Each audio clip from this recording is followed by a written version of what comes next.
Hi everyone, welcome back. फिर से स्वागत है आप सभी का periodic classification of element chapter में डोबेर्नर-ट्राइड के बारे में। So dear students, today we are going to study about Dobereiner triad. डोबೆರೆನರ ತ್ರಿವಳಿ ಎಂದರೇನು? So previous lecture, previous video I taught you about the definition of ಡೋಬೆರ್ನರ್-ಟ್ರಾइಡ್. ಡೋಬೆರೆನರ ತ್ರಿವಳಿ ಎಂದರೇನು? ತ್ರಿವಳಿಯ ವ್ಯಾಖ್ಯಾನ ಏನು ಅಂದ್ರೆ ಅದರ ಹೇಳಿಕೆ ಏನು ಅನ್ನೋದು ನಾನು ಹಿಂದಿನ ವಿಡಿಯೋದಲ್ಲಿ ಆಲ್ರೆಡಿ ನಿಮಗೆ ಕಲಿಸಿದ್ದೀನಿ. ಇವಾಗ ನಾನು ವ್ಯಾಖ್ಯಾನ ಬರೆಯೋದಿಲ್ಲ, ನೇರವಾಗಿ ನಾನು ಡೋಬೆರೆನರ ತ್ರಿವಳಿಯ ಬಗ್ಗೆ ಅಭ್ಯಾಸ ಮಾಡಿಸ್ತೀನಿ.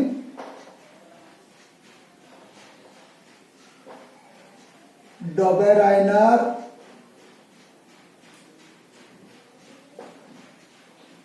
ಟ್ರೈಡ್, ಡೋಬೆರೆನರ ತ್ರಿವಳಿ.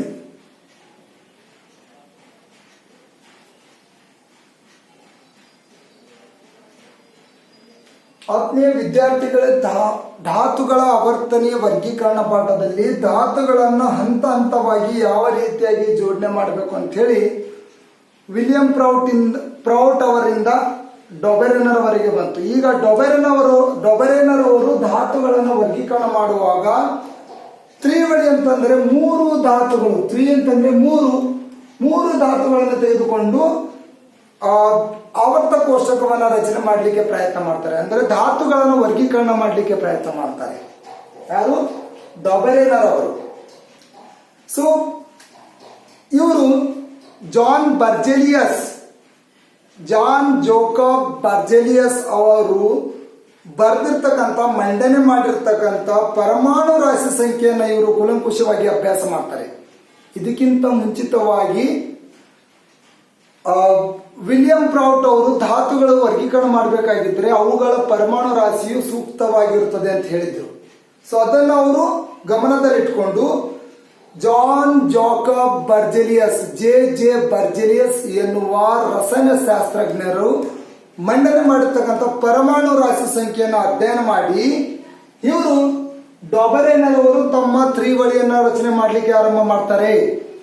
ಸೊ ವ್ಯಾಖ್ಯಾನವನ್ನು ಒಂದ್ಸರಿ ಹೇಳ್ಬಿಡ್ತೀನಿ ಅಂತ, ಅದಾದ್ಮೇಲೆ ನಾನು ನೇರವಾಗಿ ಏನಪ್ಪಾ ಅಂತಂದ್ರೆ ಡೋಬೆರ್ನರ್ ತ್ರಿವಳಿಯನ್ನ ನಿಮಗೆ ಕಲಿಸ್ತೀನಿ. ನಾನು ವ್ಯಾಖ್ಯಾನದಲ್ಲಿ ಏನ್ ಹೇಳಿವೆ ಅಂದ್ರೆ, ಮೂರು ಧಾತುಗಳನ್ನು ಅವುಗಳ ಪರಮಾಣು ರಾಶಿ ಸಂಖ್ಯೆ ಏರಿಕೆ ಕ್ರಮದಲ್ಲಿ ಜೋಡಿಸಿ ಮಧ್ಯ ಧಾತುವಿನ ಪರಮಾಣು ರಾಶಿ ಸಂಖ್ಯೆಯು ಉಳಿದೆರಡು ಧಾತುಗಳ ಪರಮಾಣು ರಾಶಿ ಸಂಖ್ಯೆಯ ಸರಾಸರಿಗೆ ಸರಿಸುಮಾರು ಸಮನಾಗಿರ್ಬೇಕು. ಎರಡು ಮಧ್ಯ ಧಾತುವಿನ ಪರಮಾಣು ರಾಶಿ ಮತ್ತು ಉಳಿದೆರಡು ಧಾತು ಅಂದ್ರೆ ಯಾವ್ದು ಸರ್? ಮೊದಲನೇ ಧಾತು ಮತ್ತು ಕೊನೆಯ ಧಾತು, ಇವೆರಡರ ಸರಾಸರಿ ಮತ್ತು ಮಧ್ಯ ಧಾತುವಿನ ಪರಮಾಣು ರಾಶಿ ಇವೆರಡು ಅಷ್ಟೇ ಇರಬೇಕು ಅಂತೇನು ಹೇಳಿಲ್ಲ ಅವರು. ಸರಿಸುಮಾರು ಸಮನಾಗಿರ್ಬೇಕು ಅಂತ ಹೇಳ್ತಾರೆ. Yes, he stated that the statement of Dobereiner triad, Dobereiner साहब ने स्टेटमेंट कह दिया कि उनके स्टेटमेंट में अरेंजमेंट ऑफ 3 एलिमेंट, ट्राइड का मतलब है बेटा 3 एलिमेंट. कितने एलिमेंट अरेंज करना है हमको? 3 एलिमेंट को अरेंज करना है. कैसा अरेंज करना है? जैसे कि आप पहले मेरे लेक्चर में मैं आपको पढ़ा दिया, मेरा लेक्चरिंग में फर्स्ट वीडियो में मैं आपको पढ़ा दिया कि विलियम प्राउट साहब ने कह दिया कि आपको एलिमेंट अरेंज करना है या ग्रुप करना है तो उसका एटॉमिक मास नंबर लेना है. जितने भी एलिमेंट हम लोग खोज करे सो है, वो एलिमेंट का एटॉमिक मास नंबर के हिसाब से एलिमेंट को ग्रुपिंग करना है बोल के विलियम प्राउट साहब ने कहते हैं. उसके बाद में हमारे डोबेर्नर साहब जॉन जोकब बर्जेलियस जे बर्जेलियस बोल के एक साइंटिस्ट, एक केमिस्ट का एक थ्योरी लिखे सो रहता. क्या लिखे सो रहता सर? वो थ्योरी वो रहता बेटा एटॉमिक मासेस नंबर के बारे में, एटॉमिक मासेस का नंबर के बारे में जॉन बर्जेलियस साहब एक थ्योरी लिखे सो रहता. वो थ्योरी डोबेरेनर साहब ने स्टडी करके उन्होंने पीरियडिक टेबल डिजाइन करने का चालू करते हैं. तो ट्राइड मतलब 3 एलिमेंट्स. इनका स्टेटमेंट क्लियरली कहता है कि हम अब स्टेटमेंट नहीं लिखाते, ऑलरेडी हम प्रीवियस लेक्चरिंग में स्टेटमेंट लिखाया और उसके बारे में डिटेल पढ़ा दिया हम लोग, और हम लोग रीड करें वो, और बिलीव दैट आप लोग उसको याद करें और अंडरस्टैंड करें बोल के हम भी, आई बिलीव दैट, मैं भी बिलीव करता हूँ, हम भी बिलीव करते हैं। सो स्टेटमेंट एक बार ओरल कहता हूं मैं, अरेंजमेंट ऑफ 3 एलिमेंट्स, हमको क्या करना बेटा, 3 एलिमेंट को अरेंज करना है। कैसे अरेंज करना है? Increasing order of their atomic masses, arrangement of 3 elements, increasing order of their atomic masses. The atomic mass of middle element is approximately equal to the arithmetic mean or average of other 2 elements atomic masses. Please try to understand the statement first. If you understood the statement, automatically you can remember this concept. आप लोगों को रट्टा मारना नहीं, मैं कभी भी बोलते रहता हूं कि आप लोगों को रट्टा मारे तो समझ में नहीं आता। क्या है साहब, क्या है सर यहाँ पे? बेटा यहाँ पे डोबेरेन साहब ने कहते हैं कि 3 एलिमेंट लेना है, 3 एलिमेंट, कौन सा? तो एक्स वाई जेड ले लो या ए बी सी डी ले लो। प्रीवियस लेक्चर में मैं आपको एक्स वाई जेड बोल के लेके आपको मैं पढ़ा दिया। मैं कैसे पढ़ा दिया? एक्स का एटॉमिक मास नंबर कंसिडर करो कि 2, और वाई का एटॉमिक मास नंबर लेना है आपको बेटा ये लेना है, आपको इसको लेना है 4, और आपको जेड का एटॉमिक मास नंबर ले लो, इसका लेना है बेटा, इसका लेना है 6 लेना है बेटा। ಸೊ ಇಲ್ಲಿ ಎಕ್ಸ್ ನ ಪರಮಾಣು ರಾಶಿ ಸಂಖ್ಯೆ 2 ಈ ರೀತಿ ಇಲ್ಲ ನಮ್ಮಲ್ಲಿ ಹೈಡ್ರೋಜನ್ ಪರಮಾಣು ಸಂಖ್ಯೆ 1 ಅದರ ರಾಶಿ ಸಂಖ್ಯೆ 1.01 ಈ ರೀತಿ ಇರ್ತದೆ। ಅದನ್ನ ನೀವು ರೌಂಡ್ ಫಿಗರ್ ನೆನಪಿಡ್ಲಿಲ್ಲ, ಅದು ಎಕ್ಯುರೇಟ್ ಆಗಿ ನೆನಪಿಡ್ಲಿಲ್ಲ ಅಂದ್ರೆ ಅಟ್ಲೀಸ್ಟ್ ನೀವು 1 ಅಂತ ನೆನಪಿಟ್ಕೊಳ್ರಿ। ಹೈಡ್ರೋಜನ್ 1 ಆದ್ಮೇಲೆ ಈ ಕಡೆ ನಾವು ನೇರವಾಗಿ ಹೈಡ್ರೋಜನ್ ಹೋಗ್ತೀವಿ, ಹೀಲಿಯಂ ನ ಹೋಗ್ತೀವಿ। ಹೀಲಿಯಂ ನ ಪರಮಾಣು ಸಂಖ್ಯೆ 2 ಅದರ ರಾಶಿ ಸಂಖ್ಯೆ ಎಷ್ಟಾಗ್ತದೆ? ಅದು 4 ಆಗ್ತದೆ। ಸೊ ಈ ರಾಶಿ ಸಂಖ್ಯೆ 2 ಧಾತು ಯಾವುದೂ ಇಲ್ಲ, ನಿಮಗೆ ಅರ್ಥ ಆಗ್ಲಿ ಅಂತೇಳಿ ನಾನು ನಿಮ್ಗೆ ಇದೊಂದು ಉದಾಹರಣೆ ತಗೊಂಡು ಹೇಳ್ತಾ ಇದ್ದೇನೆ ನಾನು। ಸೊ ಇಲ್ಲಿ ಎಕ್ಸ್ ನ ಪರಮಾಣು ರಾಶಿ ಸಂಖ್ಯೆ 2, ವಾಯ್ ನ ಪರಮಾಣು ರಾಶಿ ಸಂಖ್ಯೆ 4, ಆಮೇಲೆ ಝೆಡ್ ನ ಪರಮಾಣು ರಾಶಿ ಸಂಖ್ಯೆ 6 ಆಗಿದ್ದಾಗ ಡೊಬೆರೇನರ ತ್ರಿವಳಿ ಪ್ರಕಾರ ಅಕಾರ್ಡಿಂಗ್ ಟು ಡೊಬೆರೇನರ ತ್ರಿವಳಿ ಪ್ರಕಾರ, ಡೊಬೆರೇನರ ತ್ರಿವಳಿ ಪ್ರಕಾರ ಏನಾಗ್ತದೆ ನೋಡ್ರಿ, ಪ್ರಕಾರ ಹೆಂಗ್ ಬರ್ತೀವಿ? ಮಧ್ಯ ಧಾತು ಅಂತಂದ್ರೆ ವಾಯ್ ಎಕ್ಸ್ ಪ್ಲಸ್ ಝೆಡ್ ಸರಾಸರಿ ಅಂದ್ರೆ ಅದ್ರದ್ದು ಎಷ್ಟು ಘಟನೆಗಳಿರ್ತಾವ ಆ ಘಟನೆಗಳಿಂದ ನಾವು ಭಾಗ ಹೊಡಿತೀವಿ। ಇಲ್ಲಿ ಎಕ್ಸ್ ಮತ್ತು ಝೆಡ್ 2, ಇಲ್ಲಿ ನೋಡಿ ನೆನಪಿಟ್ಕೋಬೇಕು, ಮಧ್ಯ ಧಾತು ಅಂತಂದ್ರೆ ಯಾರು? ಮಧ್ಯ ಧಾತು ಅಂತಂದ್ರೆ ವಾಯ್ ಆಗಿರ್ತದೆ ಸರ್। ಓಕೆ, ಮಧ್ಯ ಧಾತು ಅಂದ್ರೆ ವಾಯ್ ಆಗಿರ್ತದೆ। ಮಧ್ಯ ಧಾತುವಿನ ಪರಮಾಣು ರಾಶಿ ಸಂಖ್ಯೆಯು ಉಳಿದೆರಡು ಧಾತುಗಳ ಪರಮಾಣು ರಾಶಿ ಸಂಖ್ಯೆಯ ಸರಾಸರಿಗೆ ಸರಿಸುಮಾರು ಸಮನಾಗಿರುತ್ತದೆ। The atomic mass of middle element is approximately equals to the arithmetic mean or an average of other 2 element atomic masses। other 2 element कौन सा है सर? X और Z। middle element कौन सा है सर? Y। चलो बेटा जस्ट आपको एग्जांपल दे रहा हूं मैं। एग्जांपल में क्या होता है? ಏನಾಗ್ತದೆ ಸರ್ ಇಲ್ಲಿ? y is equals to x plus z is 2 plus 6 ಅಂತ ಇಟ್ಕೊಡ್ರಿ, divided by ಭಾಗಿಲೆ 2। so y is equals to 2 6 8 ಭಾಗಿಲೆ 2 1 and 2 4 then y ಎಷ್ಟ್ರೀಗ? y ಇದು 4 ಇತ್ತು, ಆಮೇಲೆ x z ದ ಸರಾಸರಿನು 4 ಬಂತು। ಸೊ ಇಲ್ಲಿ ಕರೆಕ್ಟ್ ಅದ, ಈಕ್ವಲ್ ಆಗಿ ಬರೋಬ್ಬರ್ 4 ಸಮನಾಗಿದೆ 4 ಅದ। ಆದ್ರೆ ನಮ್ಮ ಡೊಬೆರೇನ್ ಅವರು ಏನ್ ಹೇಳ್ತಾರೆ ಅಂತಂದ್ರೆ ಸರಿ ಸುಮಾರು ಸಮನಾಗಿರುತ್ತದೆ ಅಂತ ಹೇಳ್ತಾರೆ। ಅಂದ್ರೆ 4.1 ಇರ್ಬೋದು ಅಥವಾ 3.9 ಇರ್ಬೋದು, ಅಂದ್ರೆ 4ಕ್ಕೆ ಸರಿ ಸುಮಾರು ಸಮನಾಗಿರ್ಬೇಕು ಅಂತ ಹೇಳ್ತಾರೆ। ಓಕೆ, ನಾವೀಗ ಡೊಬೆರೇನ್ ಟ್ರೈಬರಿಗೆ ಒಂದು ಡೊಬೆರೇನ್ ತ್ರಿವಳಿಗೆ ಉದಾಹರಣೆ ತೆಗೆದುಕೊಂಡಾಗ ನೋಡಿ, ಎಕ್ಸಾಂಪಲ್ ಫಾರ್ डोबेरेन ट्राइब को एग्जांपल ले रहा हूं। एग्जांपल फॉर डोबेरेन ट्राइब आपको एग्जाम में या आपको याद रखना है सर। डोबेरेन ट्राइब का एग्जांपल बोले तो डोबेरेन ट्राइब उन्होंने 3 सेट बना दिए। He did only 3 sets. एक सेट है आपका लिथियम, दूसरा लिथियम, सोडियम और पोटेशियम, ये वाला फर्स्ट सेट आपको याद रखना है, ಇದು ನೆನ್ಪಿಟ್ಕೋದು। और दूसरा सेट होता है बेटा आपका कैल्शियम, स्ट्रोंटियम एंड बेरियम। और तीसरा सेट है बेटा आपका डोबेरेंट्राइड का क्लोरीन, ब्रोमीन एंड आयोडीन। और ಇವು ಮೂರನ್ನು ಬಿಟ್ರೆ ಅವರು ಮುಂದೆ ಏನಪ್ಪ ಅಂದ್ರೆ ಅವರು ಈ ತ್ರಿವಳಿನ ರಚನೆ ಮಾಡಲಿಲ್ಲ।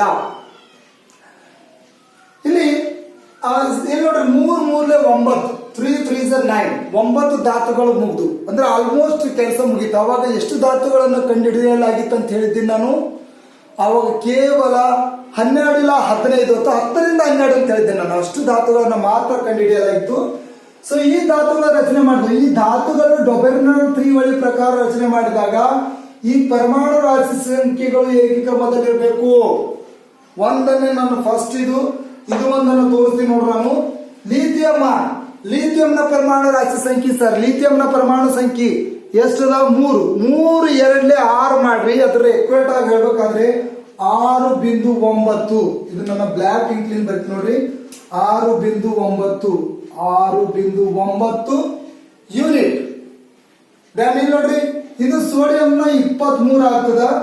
ಅಂಡ್ ಪೊಟ್ಯಾಸಿಯಂ ಸರ್ ಎಷ್ಟು ಸರ್, ಪೊಟ್ಯಾಸಿಯಂ ನೋಡ್ರಿ, ಪೊಟ್ಯಾಸಿಯಂದು 36.1, 39.1 ಎಸ್। ಇದು ಇಲ್ಲಿ ನೋಡ್ರಿ ನೀವು ಮೊದಲನೇ ಸೆಟ್ ಅನ್ನು ತೆಗೆದುಕೊಂಡ್ರೆ ಲಿಥಿಯಂ, ಸೋಡಿಯಂ, ಪೊಟ್ಯಾಸಿಯಂ ತೆಗೆದುಕೊಂಡಾಗ ಲಿಥಿಯಂನ ಪರಮಾಣು ರಾಶಿ ಸಂಖ್ಯೆ 6.9, ಸೋಡಿಯಂನ ಪರಮಾಣು ರಾಶಿ ಸಂಖ್ಯೆ 23, ಆಮೇಲೆ ಪೊಟ್ಯಾಸಿಯಂನ ಪರಮಾಣು ರಾಶಿ ಸಂಖ್ಯೆ 39.1।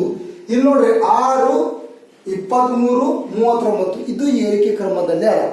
ಆದರೆ ನಾವು ಡೊಬೆರ್ನರ್ ತ್ರಿವಳಿ ಪ್ರಕಾರ डोबेर्नर त्रिवळी अप्लाई ಆಗ್ತದಿಲ್ಲ ಚೆಕ್ ಮಾಡಿ ನೋಡೋಣ। लेट चेक डोबेर्नर ट्राइड चेक होता है क्या नहीं, चलो चेक करते हैं। हम फर्स्ट में कैसे करते हैं बेटा, sodium is equals to lithium plus potassium upon 2। Yes, ये है डोबेरन साहब का ट्राइड। यस, डोबेरन साहब के ट्राइड ये होता है बेटा, मिडिल एलिमेंट कौन सा है हमारा, मिडिल एलिमेंट है सर हमारा पोटेशियम, सॉरी सोडियम।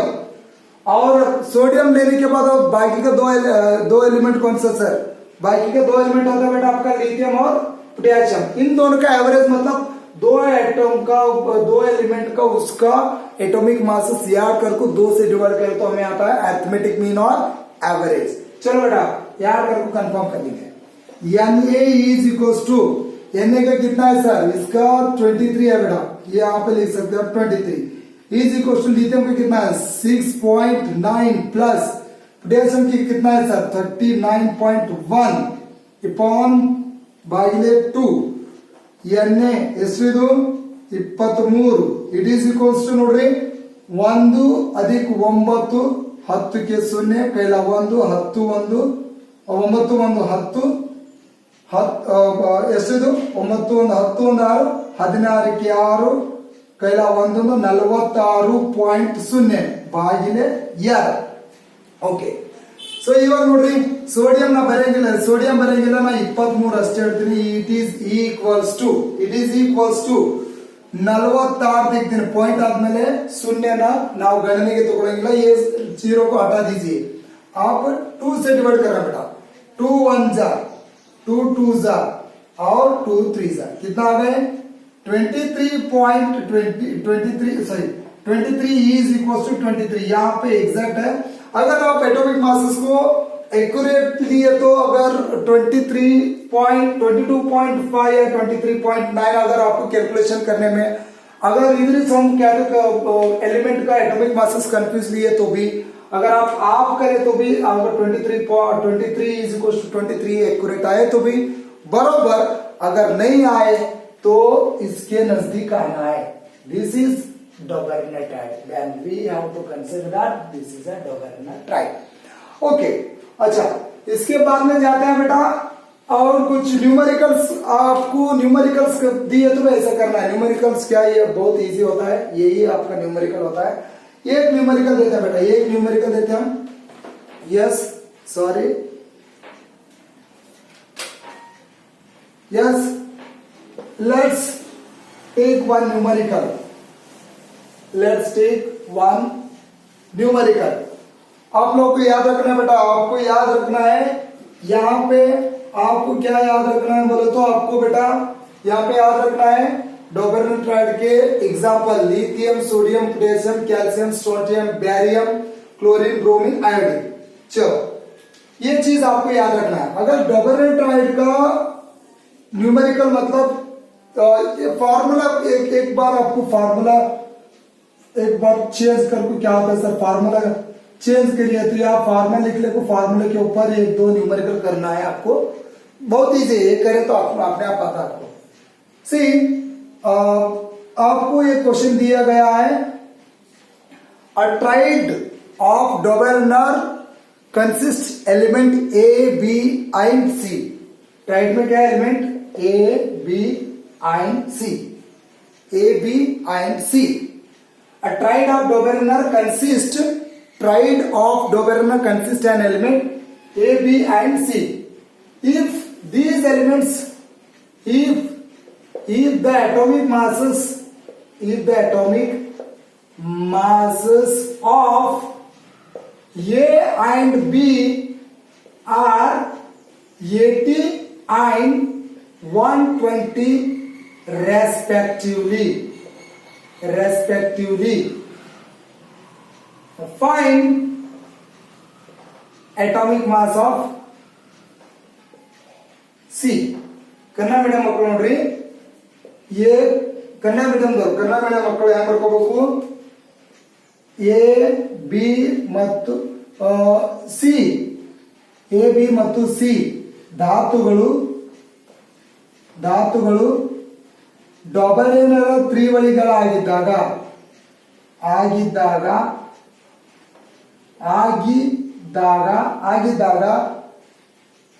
ಎ ಮತ್ತು ಬಿ ನ ಪರಮಾಣು ರಾಶಿ ಸಂಖ್ಯೆಯು 80 ಮತ್ತು ಕ್ರಮವಾಗಿ 80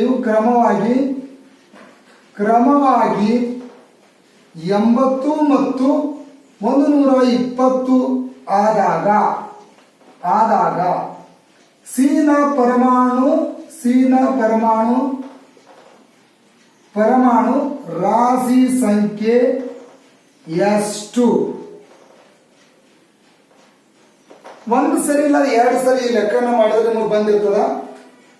चलो ये रब करते देखो आप लोग, ये आपको डोबेरन ट्राइड का 3 सेट याद रखना है, बस बहुत इजी है बेटा, 3 सेट याद रखना है। चलो एग्जाम्पल में डोबेरन ट्राइड का एग्जाम्पल आपको lithium, sodium, potassium, calcium, strontium, barium और लास्ट में क्लोरीन, ब्रोमीन, आयोडीन आपको याद करना है।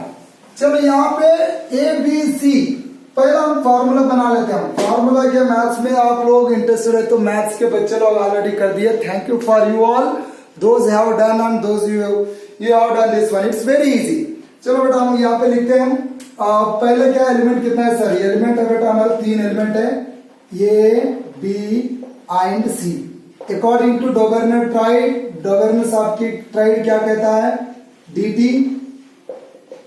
डोबेरनर त्रिवಳಿ ಏನಂತದ, ಡೋಬೆರ್ನ ತ್ರಿವಳಿ ಪ್ರಕಾರ ನೋಡ್ರಿ, ಡೋಬೆರ್ನ ತ್ರಿವಳಿ ಪ್ರಕಾರ ಹೆಂಗ್ ಬರ್ತೀವಿ ನಾವು, ಬಿ ಈಸ್ ಈಕ್ವಲ್ಸ್ ಟು, ನಾನು ಇದನ್ನ ಕೆಂಪು ಪೆನ್ ಬರ್ತೀನಿ ನೋಡ್ರಿ, ನಾನು B is equals to A plus C, B is equals to A plus C upon 2। ये है हमारा main formula followed by the statement of Dobereiner. अगर आपको यहाँ पे क्या पूछे तो सी फाइंड करना है तो क्या करते हैं आप, ये आप लिख लीजिए पहला फॉर्मूला, आप दूसरा सी बोले तो सी को इस तरह भेजना, बस क्या बनता है sir, C is equals to 2 into B minus A बनता है बेटा, बस। सर ऐसे कैसे सर, आपको तो मालूम है ये यहाँ पे डिवाइड 2 इस तरफ गए तो बी के साथ मल्टीपल होता है, कौन 2 it goes to left hand side, it multiple with b and 2 into b multiple and a plus b it is c, a plus c is addition are there, if you break this one c comes this side and a this here it is plus sign, when it comes right hand side it becomes minus sign, this is the second formula। अगर third formula आपको कौन सा आपको ये find करना है। Then a is equal to कैसे करते हैं आप, सिमिलरली टू बी ये आपको ये फाइंड करना है तो टू बी माइनस ये वाला सी यहाँ पे रखना, बस ये होता है आपका फॉर्मूला। देन आपको कौन सा फाइंड करना है, सी फाइंड करना है, ए बी सी में सी निಮಗೆ ಇದು ಫಾರ್ಮುಲಾ ತಗೋಬೇಕು ನೋಡಿ। ಸಿ ಇಸ್ ಈಕ್ವಲ್ಸ್ ಟು ಏನ್ ಮಾಡ್ತೀರಾ ನೀವು, c is equals to c ಸಮನಾಗಿದೆ 2 ಗುಣಿಲೆ ಬಿ ಎಷ್ಟು ಬಿ ಕ್ರಮವಾಗಿ ಎ ಎಷ್ಟು 80 ಆಗಿದ್ದಾಗ ಬಿ ಎಷ್ಟದ 120, बी कितना 120। चलो बी इंटू 120 कितना बनता है 122 सा माइनस ए कितना बेटा 80। यस 12 2 सा 24 240 माइनस 80। यस देन इसका माइनस करते कितना बनता है, कितना बचता है आपको। Yes how much you get here, yes 240 में आपका 80 निकाल दिए तो आपका मिलता है आपका यहाँ पे 161 कितना आता है, इधर 40 इधर 40 गया और 40 गया और ये होता 160। Yes c is equals to your answer is 160। Yes got it 60 160 बराबर and yes then okay 160 is correct answer। So dear students, likewise you have to do so many numericals. I will give you I will tell you afterwards, otherwise you have to do like this your own, you do nothing will happen। I hope that you all enjoyed this topic and means next video I will make one more video on demerits of this Doberonoid and as well as Newland's Mendeleev predictable। ಈ ಡೊಬೆರೊನೈಡ್ 3 ವಳಿನ ಯಾಕೆ ಅದನ್ನ cancel ಮಾಡಿದ್ರು, ರದ್ದತಿ ಆಯ್ತು। ಈ ರದ್ದತಿ ಯಾಕಾಯ್ತು ಅಂತಂದ್ರೆ ಇವಾಗ ನಿಮ್ಗೆ ಗೊತ್ತಾದ್ರೆ ರದ್ದತಿ ಯಾಕಾಗ್ತದೆ ಅಂದ್ರೆ ಇದನ್ನ ಕೇವಲ ಮೂರು ಧಾತುಗಳ ಬಗ್ಗೆ ಅಭ್ಯಾಸ ಮಾಡ್ತಿತ್ತು, ಕೇವಲ ಮೂರು ಧಾತುಗಳು ಧಾತುಗಳ ಬಗ್ಗೆ ಮಾತ್ರ ಅಭ್ಯಾಸ ಮಾಡ್ಬೇಕಾಯ್ತು, ಮೂರು ಧಾತುಗಳನ್ನ ಅಷ್ಟೇ ಅಭ್ಯಾಸ ಮಾಡ್ಬೇಕಾಯ್ತು। ಮೂರು ಧಾತುಗಳನ್ನ ಅಭ್ಯಾಸ ಮಾಡಿದಾಗ ಏನಾಗ್ತಿತ್ತು, ಇಲ್ಲಿ ಮೂರು ಧಾತುಗಳನ್ನ ಮಾಡಿದ್ರೆ ಇಷ್ಟು 118 ಧಾತುಗಳನ್ನೆಲ್ಲ ನಮ್ಗ ಏನಾಗ್ತಿತ್ತು, ಅಭ್ಯಾಸ ಚೆನ್ನಾಗಿ ಮಾಡ್ಲಿಕ್ಕೆ ಆಗ್ತಾ ಇರಲಿಲ್ಲ, ಅವೆಲ್ಲ ನೆನ್ಪಿಟ್ಕೋಬೇಕು ಬಹಳ ಕಷ್ಟಕರ ಆಗ್ತಿತ್ತು। ಅದಕ್ಕಾಗಿ ಇದು ಚಿಕ್ಕದು ಅಂತ ಹೇಳಿ ಕ್ಯಾನ್ಸಲ್ ಮಾಡಿದಾರೆ ಅಷ್ಟೇ। It is discarded because of it is very small and it use very narrow information, small information. Hope that you all enjoy, thank you, bye bye.